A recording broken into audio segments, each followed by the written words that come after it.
Père, du Fils et du Saint-Esprit, un seul Dieu. Amen. On continue avec les reproches de la part de Dieu à son peuple et on va continuer encore une fois d'essayer de prendre ces messages pour nous. Israël, ne te livre pas à la joie, à l'allégresse comme les peuples, de ce que tu t'es prostitué en abandonnant l'Éternel, de ce que tu as aimé un salaire impur dans toutes les aires à blé. Et là, encore une fois, à la place d'Israël, on va mettre nos propres prénoms et essayer de prendre les messages pour nous. Et le message de la part de Dieu, le premier ici dans ce chapitre, c'est « Ne te livre pas à la joie, à l'allégresse comme les peuples ». Et effectivement, il y a deux types de joie qu'on peut avoir. Il y a les joies matérielles, et donc on peut se réjouir en fait d'avoir plein d'argent, d'avoir une bonne position dans une entreprise ou autre chose, d'avoir plein d'enfants, d'avoir voilà des choses matérielles. Et puis il y a des joies qui sont beaucoup plus spirituelles, de se réjouir de la parole de Dieu, de se réjouir d'entendre la parole de Dieu quand on lit la Bible, de se réjouir d'avoir une relation avec Dieu, de se réjouir d'avoir des bons sentiments d'amour envers tout le monde en fait. Et donc il faut réfléchir à ce qui fait les raisons de notre joie. De la même façon, il y a deux façons d'être triste, ou il y a deux origines de tristesse. On peut être triste parce qu'on perd beaucoup d'argent, encore une fois, parce qu'on perd quelque chose de matériel, et on peut être triste ou réfléchir sur soi-même parce qu'on fait plein de péchés, et du coup rougir de nos péchés, les regretter, et arriver petit à petit vers le repentir. Et ça, c'est une bonne tristesse, évidemment. Donc il y a deux types de joie, une bonne et une mauvaise, deux types de tristesse, une bonne et une mauvaise. Pourquoi une bonne? Il y en a une qui est bonne et l'autre mauvaise, parce que en général, l'une prend le dessus sur l'autre. Et donc, quand on est joyeux de l'argent, et ben c'est ce qui fait toute notre joie, en fait. Et on n'a plus de place pour être joyeux pour des choses beaucoup plus spirituelles que ça. Donc, il faut qu'on réfléchisse vraiment à ce qui fait notre joie et à ce qui fait notre tristesse. De ce que tu t'es prostitué en abandonnant l'Éternel. Et là, on avait déjà expliqué que ce champ lexical de la prostitution fait référence, en fait, aux adorations d'idoles, au culte des idoles dans l'Ancien Testament.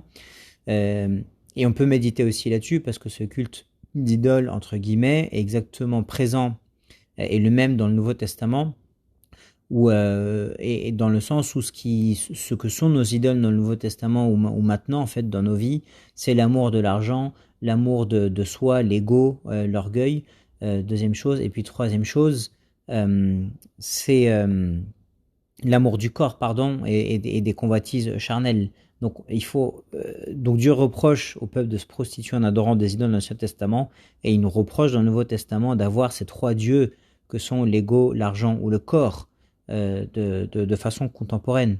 Donc, Israël, ne te livre pas la joie à l'allégresse comme les peuples, de ce que tu t'es prostitué en abandonnant l'Éternel, de ce que tu as aimé un salaire impur dans toutes les aires à blé. Tu aimes un salaire en plus qui est impur, donc tu aimes les choses matérielles dans toutes les aires à blé. Et les aires à blé, le blé, vous savez, ça fait référence aux offrandes, à l'Eucharistie. Les aires, c'est tout ce qui est plus spirituel. Dans toutes les aires à blé, c'est la parole de Dieu. Voilà, les choses spirituelles. Donc, on préfère l'argent, on préfère les choses terrestres aux choses spirituelles, à la parole de Dieu. Et c'est ça le reproche, en fait. Donc, il faut encore une fois réfléchir aux raisons de nos joies. L'air et le pressoir ne les nourriront pas et le mou leur fera défaut. Et donc, quand on va aller chercher à être rassasié, quand on va aller chercher des bénédictions chez Dieu, si vraiment ce qui fait uniquement notre joie, c'est les bénédictions matérielles, eh bien, en réalité, on ne sera jamais rassasié, ni par les choses matérielles, ni quand on ira par hypocrisie, peut-être ou par apparence ou pour apaiser sa conscience, aller chercher à prier ou à lire la parole de Dieu, parce qu'en réalité, c'est pas ça qui fait notre joie, mais c'est les choses matérielles.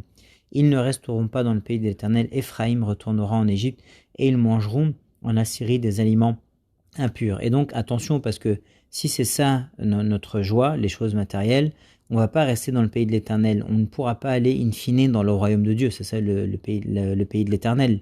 Parce que on n'aura pas compris, en fait. On n'aura rien compris à la vie, pardon.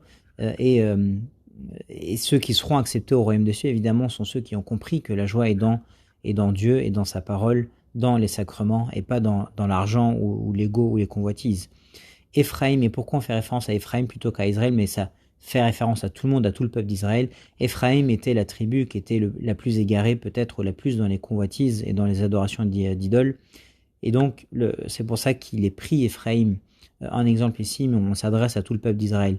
Éphraïm retournera en Égypte, où il en était esclave, à l'époque de Moïse. Il reste dans le péché, il retourne dans le péché, et il va subir une épreuve. Ils mangeront en Assyrie des aliments impurs. Donc attention, parce que l'épreuve arrive, et donc il ne faut pas attendre que l'épreuve tombe sur nous pour se repentir. Ils ne feront pas à l'Éternel des libations de vin, elles ne lui seraient point agréables, leurs sacrifices seront pour eux comme un pain de deuil. Et effectivement, donc là, ça fait référence à toutes sortes de négligences de notre part, en fait, quand on est en référence aux œuvres spirituelles, ou à prier pas comme il faut, à lire la parole un peu trop vite, ou à être présent à l'église, mais en fait de ne pas y être, par l'esprit ou par le cœur. Donc on néglige, on fait à l'Éternel, on ne fera pas justement à l'Éternel des libations de vin, on négligera en fait les libations qu'on fait, ou les offrandes qu'on fait, et Dieu de toute façon n'accepterait pas ça, parce qu'on fait des offrandes, on est présent à l'église, mais c'est comme si on n'y était pas. Leurs sacrifices seront pour eux comme un pain de deuil. En fait, on n'est pas rassasié. On essaie de faire des œuvres spirituelles, mais on n'est pas rassasié, parce qu'en réalité, on n'a pas le bon état d'esprit par rapport à tout ça. Et en réalité, ce qui fait notre joie, encore une fois, c'est l'argent et compagnie. Tous ceux qui en mangeront se rendront impurs, car leur pain ne sera que pour eux, il n'entrera point dans la maison de l'Éternel. Leur pain ne sera que pour eux. En réalité, et ça aussi c'est une tristesse si on est comme ça, c'est que si on fait tous nos efforts pour nous-mêmes, si tout ce qui compte c'est nous, notre confort à nous, notre joie à nous, et qu'on ne réfléchit pas aux autres, ou à augmenter la joie des autres, ou à vivre pour les autres, à se sacrifier pour les autres, en réalité on n'a pas compris la vraie joie, ou ce qui fera réellement notre joie. Leur pain ne sera que pour eux. Donc attention, ne pas être trop égoïste, évidemment. Il n'entrera pas point dans la maison de l'Éternel. Donc attention, parce que notre destinée dans ce cas-là ne sera pas d'aller au royaume des cieux. Que ferez-vous au jour solennel, au jour des fêtes de l'Éternel? Quand c'est le jour du dimanche, ou les fêtes qui sont consacrées à Dieu, est-ce qu'on pense qu'à nous, ou est-ce qu'on pense à Dieu? C'est ça que veut dire ce verset 5.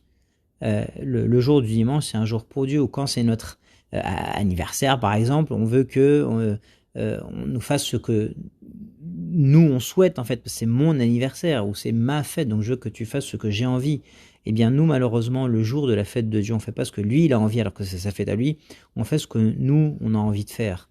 Donc c'est ça le message, de faire attention à ça. Car voici, ils partent à cause de la dévastation de l'Égypte, les recueillera, Moph leur donnera des sépulcres. Ce qu'ils ont de précieux, leur argent, sera la proie des ronces, et les épines croîtront dans leurs tentes. Donc attention, parce que l'épreuve arrive.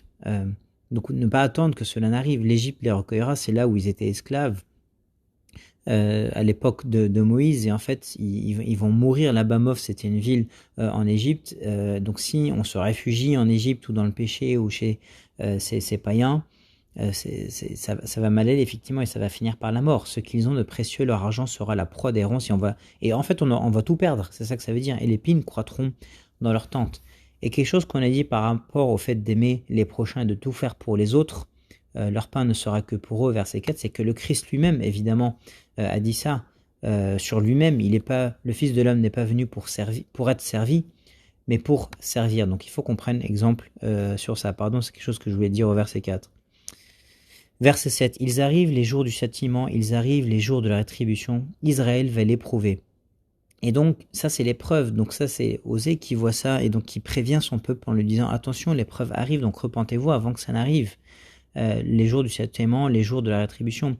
Et là alors, Israël va l'éprouver, et donc là, on va connaître que Dieu existe, on va se rendre compte, et on ne pourra pas faire comme s'il n'existait pas en restant dans le péché. Et de nos jours, c'est pareil, il y a toujours des gens qui ne croient pas que le Christ arrive réellement, ou qui ne croient pas en Dieu. Mais alors, quand ces choses vont arriver, quand le second avènement du Christ va arriver, alors on connaîtra tous que Dieu existe, et on voudra mourir, mais on n'y arrivera pas. On dira aux montagnes tomber sur nous, mais ça ne sera pas possible. On cherchera la mort, c'est ce qui est écrit dans l'Apocalypse, mais on ne la trouvera pas. Et là, ça sera trop tard pour ceux qui n'auront pas reconnu Dieu avant que ce jour arrive. Donc il faut en prendre conscience avant, évidemment. Et là, la fin du verset, on traite le prophète de fou. Le prophète est fou, l'homme inspiré à le délire à cause de la grandeur de tes iniquités et de tes rébellions. On est tellement mauvais que ceux qui sont bons et ceux qui sont spirituels, on les traite de fous. Le prophète est traité de fou, l'homme inspiré ou l'homme spirituel a le délire. Et ça, c'est parce qu'on est tellement dans le péché qu'on peut aller se moquer en fait de ceux qui sont spirituels. Et c'est ce qui se passe de nos jours, et c'est ce qui s'est passé à l'époque d'Osée, à l'époque du Christ, évidemment à l'époque de Noé qui était traité de fou au moment où il construisait l'arche. etc., etc. Tout. Il y a plein d'exemples dans l'Ancien et même de nos jours, dans l'Ancien Testament et de nos jours.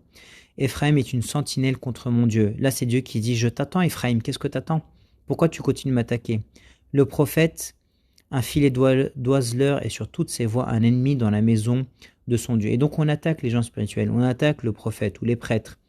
Il est un ennemi dans la propre maison de Dieu. On ne supporte pas en fait les paroles du prophète ou des prêtres. On ne veut pas entendre des paroles de reproche ou on ne veut pas entendre que Dieu est juste. On veut simplement entendre qu'on peut continuer à vivre dans le péché comme on le fait, qu'on peut choisir les commandements de Dieu qui nous arrangent et laisser ceux qui ne nous arrangent pas. On accepte la miséricorde de Dieu, mais on refuse sa justice. Non, le prophète est devenu, il se fait attaquer de toutes parts sur ses voies, et il est un ennemi dans la maison de son Dieu, il est même un ennemi dans sa propre église, et le message n'est pas accepté. Ils sont plongés dans la corruption comme au jour de Gibéa, l'Éternel se souviendra de leur iniquité, et il punira leur péché. Et donc, on augmente en péché, on plonge dans la corruption carrément, on s'enfonce en fait dans le péché en faisant des choses de plus en plus graves. L'amour de l'argent d'abord, ensuite de l'ego, puis du corps, etc. Et on augmente en péché, comme au jour de Gibéa. Et là, ça fait référence à un épisode qu'on a lu récemment dans le livre des Juges, où rappelez-vous cette histoire où un homme, en fait, était en visite dans cette ville de Gibéa, qui est en Benjamin, dans la tribu de Benjamin, et il était, lui et sa femme, dans une maison, et puis cette ville était tellement corrompue que les hommes de cette ville sont venus pour aller prendre la femme de ce couple-là qui était de passage dans cette ville, et ils l'ont violée toute la nuit, et puis ils l'ont tuée. Donc c'était vraiment des jours de corruption ou de péché immonde en fait. Et donc l'homme, qu'est-ce qu'il a fait quand il a vu que sa femme avait été tuée? Comme ça, il a découpé sa femme en morceaux, l'a envoyée dans les 12 tribus d'Israël en disant « Regardez ce qu'on est tous devenus dans les tribus d'Israël, regardez le péché d'Israël, et donc faites justice. » Et ça, c'est une histoire qu'on a lue récemment dans le livre des Juges. Et donc là, à cette époque-là d'Osée, le message, c'est de dire que on est retombé dans ces jours horribles où on faisait plein de péchés comme au jour de Gibéa. L'Éternel se souviendra de leur iniquité, il punira leurs péchés, mais qu'on ne croit pas une seule seconde que Dieu ne fait pas justice, évidemment. C'est la fin du verset 9. J'ai trouvé Israël comme des raisins dans le désert, j'ai vu vos pères comme les premiers fruits d'un figuier, mais ils sont allés vers Baal-Péor, ils se sont consacrés à l'infâme idole et ils sont devenus abominables comme l'objet de leur amour. Et le peuple d'Israël dans l'Ancien Testament était personnifié normalement à des raisins ou les fruits d'un figuier, ils devaient donner des fruits ou des bonnes œuvres en fait, c'est ça que ça veut dire. Et alors même qu'ils étaient peut-être dans un désert où là il n'y a absolument rien, Dieu nous voyait comme ça dans l'Ancien Testament, il voyait son peuple comme ça dans l'Ancien Testament, mais le problème c'est qu'on n'a pas donné de fruits, le peuple n'a pas donné de fruits, et d'ailleurs Dieu a arrêté d'utiliser ces images-là pour dire que le peuple était comme des raisins ou un figuier qui nous donne du fruit. Il a renversé ces images-là ou ces symboles-là de l'Ancien Testament, et il les a renversés en disant que la vraie vigne, c'est lui et son père est le vigneron. Il a maudit le figuier parce que ça y est, le peuple d'Israël n'a pas donné de fruits, n'a pas reconnu le Christ. Donc il faut qu'on donne des fruits. C'est ça que Dieu nous demande en fait, c'est de donner des fruits, l'amour, la joie, la paix, la patience, la bonté, la bienveillance, foi, douceur, maîtrise de soi. C'est les fruits de l'esprit qu'on retrouve dans le Nouveau Testament. C'est ça qui nous est demandé en fait de la part de Dieu, c'est de porter des fruits évidemment. Mais non, ils sont allés vers Baal-Péor, ils sont consacrés à l'infâme idole. On devient très fort en fait pour faire le péché, on est consacré à faire le péché, c'est ça que ça veut dire. Et ils sont devenus abominables comme l'objet de leur amour, c'est ça, ça devient notre vie en fait, le fait de faire le péché, on est très fort pour se faire. La gloire d'Éphraïm s'envolera comme un oiseau, plus de naissance, plus de grossesse, plus de conception. S'ils élèvent leurs enfants, je les en priverai avant qu'ils soient des hommes, et malheur à eux quand je les abandonnerai. Et donc, on va tout perdre comme bénédiction si on reste entêté dans le péché. Donc, il faut qu'on fasse attention. Et alors, malheur à nous, si Dieu nous abandonne, si Dieu, après avoir essayé de nous ramener à lui, on reste entêté dans le péché, eh bien, malheur à nous, parce que c'est terrible de tomber entre les mains de Dieu, ou c'est terrible de ne plus être sous le regard de Dieu, parce que alors on est livré à nous-mêmes et on finit par mourir, évidemment. Éphraïm, aussi loin que portent mes regards du côté de Tyr, est planté dans un lieu agréable. Et donc d'apparence, en fait, on est le peuple de Dieu et tout, on est proche de Dieu, mais non, Éphraïm mènera ses enfants vers celui qui les tuera. On décide en fait de quitter Dieu et de s'éloigner de lui. Donne-leur, ô Éternel, que leur donneras-tu? Donne-leur un sein qui avorte et des mamelles desséchées. Et donc là, c'est Osée qui prie et qui dit « Dieu fait venir l'épreuve sur eux pour qu'ils prennent conscience, pour qu'ils se réveillent, qu'ils sont en train de rentrer droit dans le mur.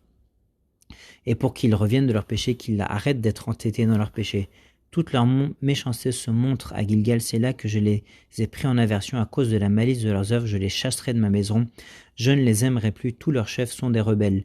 Je ne les aimerai plus, c'est dur à dire comme verset, c'est terrible. Il faut que Dieu, et on demande à Dieu d'avoir pitié de nous, en fait, de ne pas se retrouver dans cette situation où il n'y a absolument plus rien à aimer chez nous. Dieu, il aura essayé par tous les moyens qu'on revienne à lui et de nous faire nous repentir. Si on a le malheur de rester entêté en fait dans le péché, il n'y aura plus rien à aimer chez nous.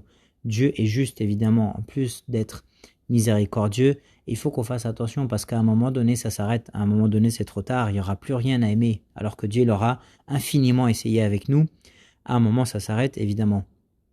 Et donc je ne les aimerai plus parce que c'est nous qui abandonnons Dieu, c'est nous qui le laissons, c'est nous qui restons dans le péché, nous qui sommes mauvais. Donc il faut qu'on demande à Dieu de nous aider dans le repentir et de nous sortir de la rébellion dans laquelle on est en restant dans le péché et en restant infidèle à Dieu. Éphraïm est frappé, sa racine est devenue sèche, ils ne porteront plus de fruits et s'ils ont des enfants, je ferai périr les objets de leur tendresse. Mon Dieu les rejettera parce qu'ils ne l'ont pas écouté, ils seront errants parmi les nations. Et un des signes en fait qu'on est gravement dans le péché, loin, c'est qu'on est errant en fait à suivre le courant du monde plutôt que d'essayer de revenir vers Dieu. Et gloire à Dieu éternellement. Amen.